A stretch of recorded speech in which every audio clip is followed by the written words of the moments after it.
Hansısa məmurun, hansısa voyinkomat işçisi heç birini görmədim. Müəllim düzgün bir çıxış elədi. Bu vətən 44 günlük heç bir kasımın deyil. İlk öncə varlığın, məmurun, devlət işçisinindir, sonra kasıblarındır. Amma bu vətəni 44 gündə azad edən kasıblar oldu. Mən sizdən məcizədir, bir dənə xahiş edirəm ki, kasıbları alqışlayın, məmur evladını yox.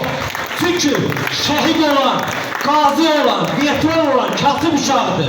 Hansısa məmur oğlu bayraq əlində, Bakıda bayraq qaldırmasın. Bu vətəni, bu işğalı azad edən kasıb uşaqdır. Hansısa məmur oğlu büyükləri, məmurlar mikrofon götürür, çıxış eləyir. O çıxış eləmə.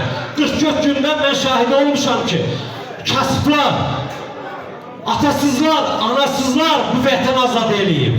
Düzdür, məmur işçiləri kəsb okun çaxır, kasıb şalvarı geyinir, çıxış göstərir. Onunla bizə ehtiyac yoxdur. Bu vətən kasıbın deyil. Bu vəhdət ilk öncə məmurların vətənidir. Çünki onun evinə gedən çörəkpulu məmurundur. Kasıb uşağı vətən.